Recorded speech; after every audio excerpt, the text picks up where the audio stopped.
জানিয়ে দিব এই মুহূর্তে আমাদের হাতে এসেছে বাংলাদেশের গুরুত্বপূর্ণ আপডেট সংবাদের শিরোনাম। শুরুতেই থাকছে ছাত্রদলের নতুন কর্মসূচি ঘোষণা। এবারে জানিয়ে দিব একের পর এক অপতথ্য ছড়াচ্ছে খুনি হাসিনার ছেলে সজীব ওয়াজেদ জয়। এদিকে সিলেটে জামায়াতের নেতৃত্বে ৮ দলের সমাবেশ বৃহস্পতিবার। আরও জানাবো বেগম খালেদা জিয়াকে রাষ্ট্রের অতি গুরুত্বপূর্ণ ব্যক্তি ঘোষণা। এদিকে সংসদ নির্বাচন থেকে সরে দাঁড়ালেন জামায়াতের জেলা আমির। সব শেষে জানিয়ে দিব পরবর্তী ইরান যুদ্ধের জন্য নতুন অস্ত্র সম্ভার প্রস্তুত করছে ইসরায়েল। এতক্ষণ শুনছিলেন হাতে থাকা আপডেট সংবাদের শিরোনাম, এবারে বিস্তারিত। তবে তার আগে অনুরোধ রইল ভিডিওটিতে একটি লাইক এবং কমেন্ট করে জানিয়ে দিন ভিডিও সম্পর্কে আপনার মূল্যবান মতামত। আরও জানিয়ে দিন ভিডিওটি কোথা থেকে দেখছেন বা কোন জেলা থেকে দেখছেন। ছাত্রদলের নতুন কর্মসূচি ঘোষণা। বাংলাদেশ জাতীয়তাবাদী ছাত্রদলের কর্মসূচি ঘোষণা করছে। বিএনপি চেয়ারপারসন বেগম খালেদা জিয়ার সুস্থতা কামনায় মঙ্গলবার মিলাদ ও দোয়া মাহফিলের কর্মসূচি ঘোষণা করছে ছাত্রদল। সোমবার এক সংবাদ বিজ্ঞপ্তিতে এই কর্মসূচির কথা জানানো হয়েছে। কর্মসূচির মধ্যে রয়েছে ২ ডিসেম্বর বাদ আসর ঢাকা বিশ্ববিদ্যালয়ের কেন্দ্রীয় মসজিদে বাংলাদেশ জাতীয়তাবাদী ছাত্রদলের উদ্যোগে মিলাদ ও দোয়া মাহফিল। এছাড়া মঙ্গলবার সারা দেশের সব বিশ্ববিদ্যালয়, জেলা ও মহানগরে মিলাদ ও দোয়া মাহফিল অনুষ্ঠিত হবে। বাংলাদেশ জাতীয়তাবাদী ছাত্রদলের সভাপতি রাকিবুল ইসলাম রাকিব ও সাধারণ সম্পাদক নাসির উদ্দিন নাসির আজ এই কর্মসূচি ঘোষণা করেন। একের পর এক অপতথ্য ছড়াচ্ছে খুনি হাসিনার ছেলে সজীব ওয়াজেদ জয়। সোশ্যাল মিডিয়ায় একের পর এক অপতথ্য ছড়িয়ে যাচ্ছেন জুলাই গণহত্যায় মৃত্যুদণ্ডপ্রাপ্ত স্বৈরশাসক শেখ হাসিনার ছেলে সজীব ওয়াজেদ জয়। এবার গ্রেনেড উদ্ধারের পুরনো ছবি দিয়ে জয়ের পেজ থেকে ছড়ানো হচ্ছে অপতথ্য। এটি শনাক্ত করছে প্রেস ইনস্টিটিউট বাংলাদেশের ফ্যাক্ট চেক ও media research team Bangla fact. Bangla fact জানায় গ্রেনেড উদ্ধারের পুরনো ছবি দিয়ে সজীব ওয়াজেদ জয়ের পেজ থেকে ছড়ানো হচ্ছে অপতথ্য। ২০২৪ সালের ৮ নভেম্বর যৌথ বাহিনী অভিযান চালিয়ে কক্সবাজারের উখিয়া উপজেলার মোরাগাছতলা এলাকা থেকে পরিত্যক্ত অবস্থায় ৯টি গ্রেনেড উদ্ধার করে। সজীব ওয়াজেদ জয়ের শেয়ার করা ছবিটি সেই ঘটনার। বাংলা ফ্যাক্ট অনুসন্ধান টিম জানায় শনিবার রাতে রাজধানীর ডেমরার সারুলিয়া এলাকায় গরুর হাটের পাশে ঝোপ থেকে পরিত্যক্ত অবস্থায় 4টি গ্রেনেড উদ্ধার করে র্যাব 10। এ তথ্যের ভিত্তিতে খন্দকার তারেক রায়হান নামে একটি ফেসবুক অ্যাকাউন্টের ছবিসহ একটি পোস্ট রোববার সন্ধ্যা ৬টা ৫৯ নিজের ফেসবুক পেজে শেয়ার করেন ক্ষমতাচ্যুত সাবেক প্রধানমন্ত্রী শেখ হাসিনার ছেলে সজীব ওয়াজেদ জয়। এ পোস্ট শেয়ার করে জয় লিখেছে, ইউনূস সরকারের শাসনামলে বাংলাদেশের সন্ত্রাসীদের কাছ থেকে পাকিস্তান নির্মিত গ্রেনেড উদ্ধার। বাংলা ফ্যাক্টের এই যাচাইয়ে দেখা গেছে জয়ের পোস্টের ক্যাপশনের দাবি সত্য নয় এবং খন্দকার তারেক রায়হান নামে ফেসবুক অ্যাকাউন্ট থেকে জয়ের শেয়ার করা ছবিটি গতকাল ডেমরার সারুলিয়া থেকে পরিত্যক্ত অবস্থায় 4টি গ্রেনেড উদ্ধারের নয়।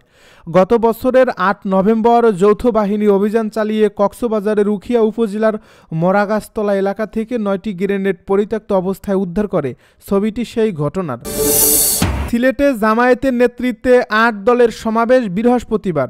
ভিন্ন ইস্যু নিয়ে সিলেটে বিএনপি জামায়াতের শোডাউনের প্রস্তুতি প্রায় সম্পন্ন করার পর আকস্মিক স্থগিত ঘোষণা করা হয়েছে বিএনপির কর্মসূচি।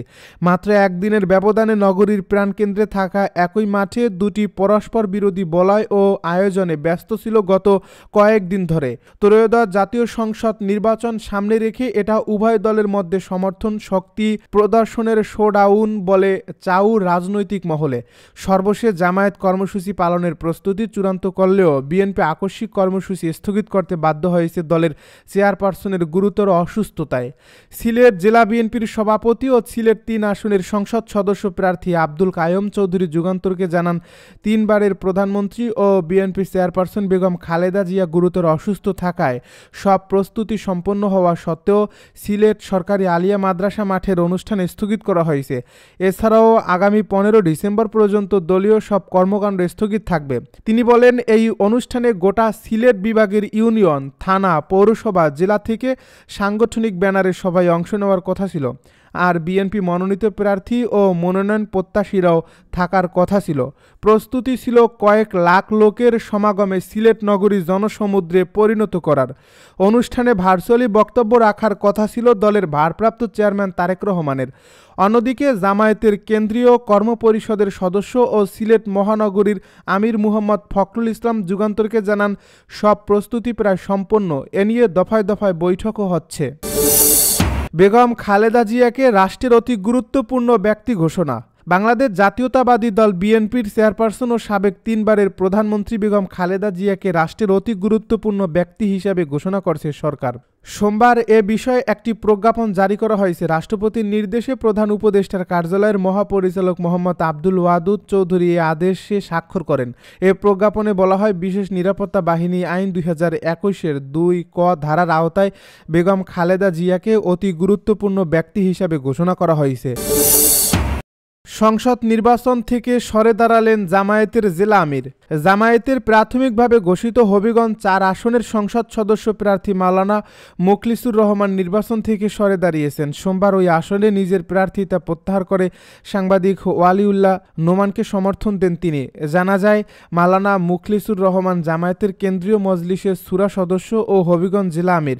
সোমবার সন্ধ্যায় প্রার্থিতা প্রত্যাহারের বিষয়টি জানিয়ে নিজের ভেরিফাইড ফেসবুক আইডিতে একটি পোস্ট দিয়েছেন তিনি। ওই পোস্টে মুখলিসুর রহমান বলেন, আমি জামায়াতে ইসলামী কর্তৃক প্রাথমিক মনোনয়নপ্রাপ্ত হওয়ার পর থেকে হবিগঞ্জ 4 আসনের প্রতিটি ইউনিয়নে স্থানীয় জামায়াতের নেতাকর্মীদের অক্লান্ত সহযোগিতায় নিয়মিত গণসংযোগ ও জনসম্পৃক্ততার কাজ চালিয়ে গেছে। মাঠের মানুষ, সাধারণ ভোটার এবং আমাদের সংগঠনের কর্মীদের কাছ থেকে যে ভালোবাসা, সাড়া ও উৎসাহ পেয়েছি তা আমার জীবনের অন্যতম বড় প্রাপ্তি। তিনি বলেন, কিন্তু বৃহত্তর রাজনৈতিক বাস্তবতা ও সংগঠনের কৌশলগত বিচক্ষণতার জায়গা থেকে কেন্দ্রীয় সংগঠন এই আসনে সাংবাদিক ওয়ালিউল্লাহ নোমানকে এমপি প্রার্থী হিসেবে মনোনয়ন দেওয়ার ব্যাপারে আমার সাথে পরামর্শ করে আমার সম্মতিতেই সিদ্ধান্ত নিয়েছে। সংগঠনের সিদ্ধান্ত দেশের স্বার্থ এবং ইসলামী রাজনৈতিক আদর্শের প্রতি আনুগত্য থেকে আমি কেন্দ্রীয় সিদ্ধান্তকে আন্তরিকভাবে স্বাগত ও মেনে নিচ্ছে। পরবর্তী ইরান যুদ্ধের জন্য নতুন অস্ত্র সম্ভার প্রস্তুত করছে ইসরায়েল। ইসরায়েলের প্রতিরক্ষা মন্ত্রণালয়ের মহাপরিচালক আমির বারাম সোমবার বলেছেন, ইসরায়েল ইরানের সাথে পরবর্তী সম্ভাব্য যুদ্ধের জন্য নতুন প্রযুক্তি নিয়ে কাজ করছে। মন্ত্রণালয় এবং তেল আবিব বিশ্ববিদ্যালয়ের যৌথ পৃষ্ঠপোষকতায় আয়োজিত ডিফেন্স টেক কনফারেন্স বক্তব্য রাখতে গিয়ে বারাম সতর্ক করে বলেন, ইরানের চরমপন্থী আদর্শ চালিত বিমান প্রতিরক্ষা এবং ব্যালিস্টিক ক্ষেপণাস্ত্র সক্ষমতায় দ্রুত শক্তি বৃদ্ধির অর্থ হল সমস্ত ফ্রন্ট এখনও খোলা রয়েছে এবং আইডিএফকে পরবর্তী দফা লড়াইয়ের জন্য প্রস্তুত থাকতে হবে। বারাম বলেন, শত্রুরা শিখছে এবং নিজেদের মানিয়ে নিচ্ছে। একটি নতুন দৃষ্টান্তমূলক পরিবর্তনের আগে আমরা একটি সন্ধিক্ষণে রয়েছি। আলাদাভাবে বারাম প্রথমবারের মতো প্রকাশ করেন কী কারণে মন্ত্রণালয় এবং আইডিএফ অবশেষে 2024 সালের অক্টোবরে আয়রন বিম লেজার প্রতিরক্ষা ব্যবস্থাটি মাঠে মোতায়েন করার সিদ্ধান্ত নেয়। 13 অক্টোবর হিজবুল্লাহ গোলানি ব্রিগেডের বহু সংখ্যক সেনাকে হত্যা করতে সফল হয়। বারাম বলেন, এর কয়েকদিনের মধ্যেই আয়রন বিম মোতায়েন করার ঝুঁকি নেওয়ার সিদ্ধান্ত নেওয়া হয়। এর যুক্তি ছিল এই যে, মোতায়েন না করার ঝুঁকির চেয়ে এটি মোতায়েন করার ঝুঁকি কম নয়, কারণ হিজবুল্লাহ অনেক ড্রোন দিয়ে ইসরায়েলে আঘাত হানতে সফল হচ্ছিল। পরবর্তী 2 সপ্তাহে আয়রন বিম প্রায় 40টি ড্রোন গুলি করে ভূপাতিত করে এবং আইডিএফ সম্প্রতি এই সরঞ্জামটির পূর্ণমাত্রার মোতায়েন ঘোষণা করছে। এরপর বারাম উন্নত প্রতিরক্ষা প্রযুক্তিতে ইসরায়েলের বিশেষত্ব নিয়ে কথা বলেন এবং উল্লেখ করেন, বহু বছর ধরে ইসরায়েল বিশ্বজুড়ে সাইবার জাতি হিসেবে পরিচিত ছিল।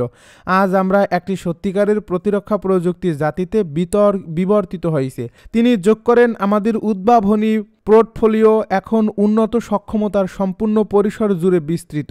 বিমান প্রতিরক্ষা ব্যবস্থা, চালকবিহীন যান, ইলেকট্রনিক যুদ্ধ, কোয়ান্টাম প্রতিরোধী যোগাযোগ, গোয়েন্দা ও নজরদারি ব্যবস্থা, সাইবার প্রতিরক্ষা এবং মহাকাশ প্রযুক্তি। বারাম আরও বলেন, একমাত্র 2024 সালে আমরা বিলিয়ন বিলিয়ন মূল্যের 21টি সরকার থেকে সরকার চুক্তি স্বাক্ষর করেছি এবং মন্ত্রণালয় কেবল স্টার্ট আপগুলিতে 1.2 বিলিয়ন শেকেল বিনিয়োগ করছে।